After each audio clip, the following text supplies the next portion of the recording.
예, 이번 시간은 이제 역제곱의 법칙, 뭐 저는 역자승의 법칙이라고도 하는데 어쨌건 소리가 이거 그 dB 얘기할 때 그냥 간단하게 얘기했어요. 그 그냥 뭐 두 개 똑같은 소리가 두 개가 있으면 플러스 3dB고 어쨌건 소리가 거리가 두 배가 멀어지면 마이너스 6dB라고 얘기했습니다. 왜? 그 여기 R이랑 R2가 2R이 있잖아요. 기준점을 R로 뒀을 때 거리가 두 배가 되면 어쨌건 소리는 오른쪽으로 두 배, 그러니까 가로로 두 배, 세로로 두 배가 되기 때문에 총 4배 면적으로 넓어지는 거죠. 그러니까 소리가 4분의 1로 작아진다는 얘기죠.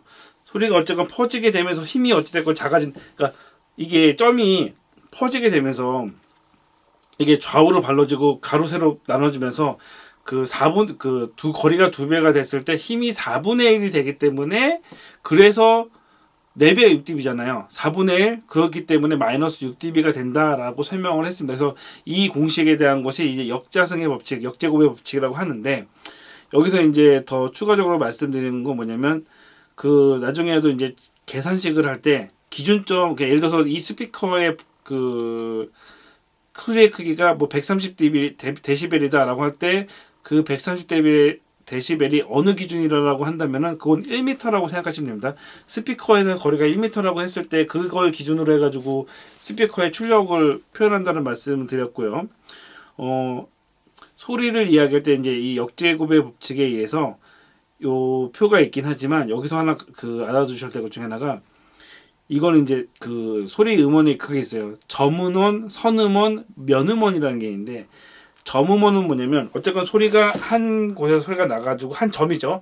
여기서 소리가 나가는 걸 점음원이라고 하고 선음원이라고 하면 소리가 나가는 게 일자 선으로 되어 있다는 거죠. 선으로 되어 있어서 이게 선으로 해서 이렇게 나가는 게 선음원. 라인 어레이 같은 거죠. 라인 어레이 같은 경우에 이렇게 스피커들이 그리고 컬럼 어레이도 그렇잖아요. 쫙 촘촘하게 이어져 있잖아요. 이어져 있어가지고 하나의 유닛인 것처럼 붙어가지고 쫙 소리 내는 게 요게 선음원이고 면음원은 여기에 합쳐진 거죠. 이 소리 나는 게 진짜 면처럼 쫙 합쳐져가지고 이렇게 면으로 소리 내는 거가 면음원이라고 생각하시면 됩니다. 자, 저희가 이제 라인 어레이라는 걸 많이 쓰잖아요. 요즘 뭐 공연장도 그렇지만 특히 라인 어레이가 야외에 많이 특화되어 있는 가장 큰 이유가 뭐냐면 라인 어레이 여기서 이제 주의할 건 뭐냐면 나중에 딱 역자승의 법칙 해가지고 무조건 거리가 두 배는 마이너스 6dB지라고 했는데 만약에 문제에서 자 라인 어레이 스피커가 있었을 때 거리가 거리가 4배가 되면 소리가 어떻게 변하느냐라고 한다면 요건 다른 문제예요. 왜냐하면 라인 어레이는 원래 이거를 추후에 문제가 났을 때 라인 어레이를 그냥 하나의 점원원으로 계산을 해가지고 누군가 문제를 낸다면은 그것도 좀 달라질 수가 있지만 원래 공학적으로 따지면 이건 재관점입니다. 이건 책에 있는 내용이 아니니까 재관점이라고 생각을 해서 라인 어레이 관점으로 해가지고 거리가 두 배가 되면은 이론적으로요 마이너스 3dB가 되는 게 맞습니다. 왜냐하면 점음원일 때는 소리가 가로 세로 해가지고 퍼졌는데 선음원이 되니까 이 위로는 소리가 퍼지지가 않는 거예요. 왜냐하면 소리가 위로 올라가려고 할 때 위에 있는 스피커도 내려 찍다 보니까 위로는 손실이 없어요.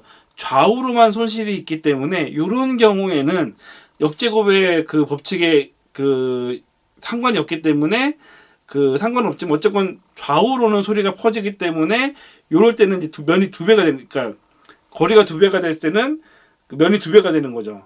그렇기 때문에 이런 경우에는 마이너스 3dB가 되는 게 맞습니다. 예. 미리 말씀드리지만 요거 관점에서 문제를 낼 때 문제 내는 사람이 라인 어레이를 그냥 하나의 개체로 볼 건지 선음원을 볼 건지에 따라서 다를 수 있기 때문에 이거는 혹시나 문제가 나왔을 때 약간 행간을 잘 생각하셔야 되는데 일단 이론적으로는 점음원일 때는 이게 넓어지니까 마이너스 6dB가 맞고 선음원일 때는 마이너스 3dB다. 그러면 면음원이라면요. 면 전체에 소리가 나온다. 그런 기준으로 했을 때는 소리에 일단은 이론적으로는 손실이 없어야 되는 거죠. 물론 거리가 이제 너무 길어지고 하면 어쨌든 퍼지니까 손실이 되긴 하겠지만 일단 어느 정도 거리에 대해서는 소리에 손실이 없는 것이 맞습니다. 예. 근데 그게 면 음원처럼 진짜 직진성을 가지게 된다면요. 근데 어쨌건 면 음원도 큰 의미에서는 점이 되기 때문에.